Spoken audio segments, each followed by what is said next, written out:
Hello everyone. So something that seems like a pretty standard yoga pose is downward facing dog. And I think as a result, a lot of people go into autopilot when they go into their down dog. And they don't really think about what's right for their body or even what's right for their body in that particular moment.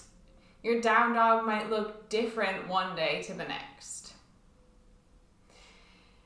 So in this video, I'm going to go through a couple options of exploring different ways to feel down dog or to play with your downward facing dog so that actually you feel that that's what's right for you.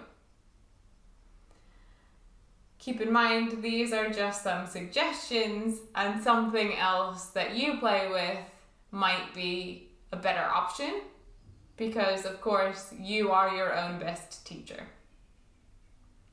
So if you'd like to play with me, feel free to roll out a mat or just make your way into some sort of down dog shape. So first of all, many of us have really narrow hand placement in our downward facing dog. And if you're over about 5'3" in height, you're likely to want to take your hands out wide. I know for me, I like to have my pinkies actually resting on the edge of my mat.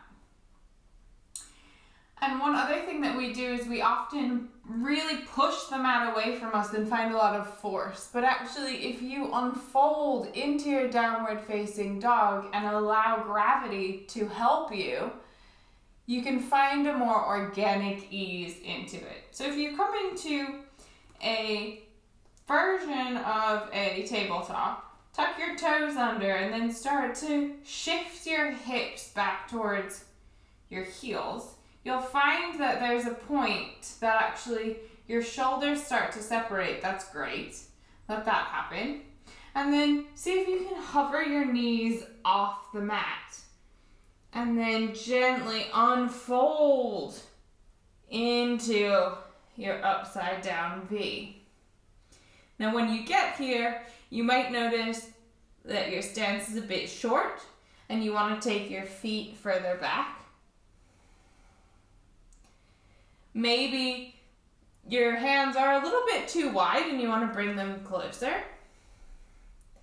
Maybe you want to have a much shorter downward facing dog and walk your feet in.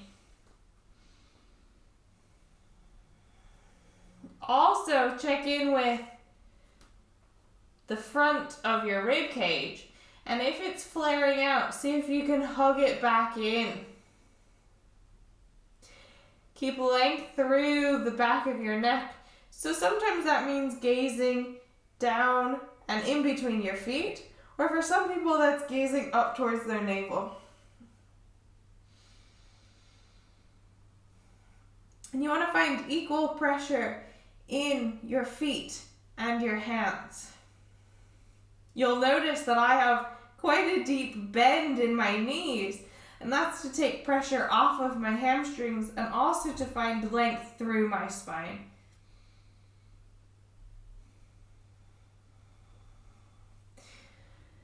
Feel free to come out of the pose at any moment.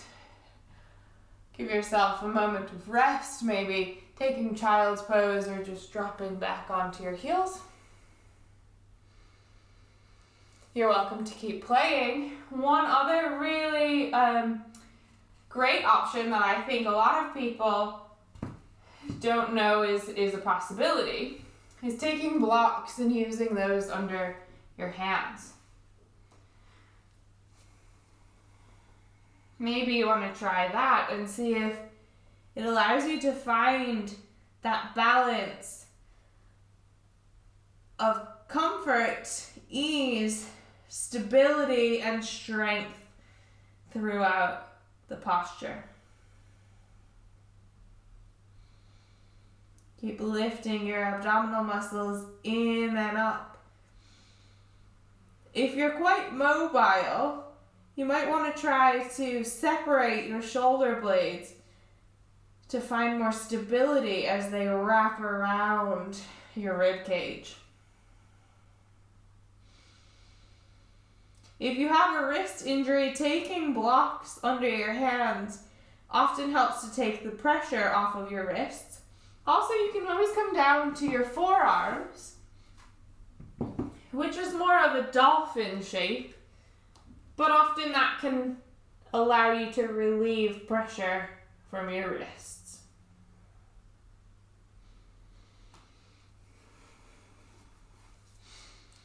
So feel free to come out now if you're in a downward facing dog, or to continue to explore and see what feels right for your body. I hope that this video gives you a little bit more of an opportunity to play around, not only with this posture, but with many. Thank you so much for joining me.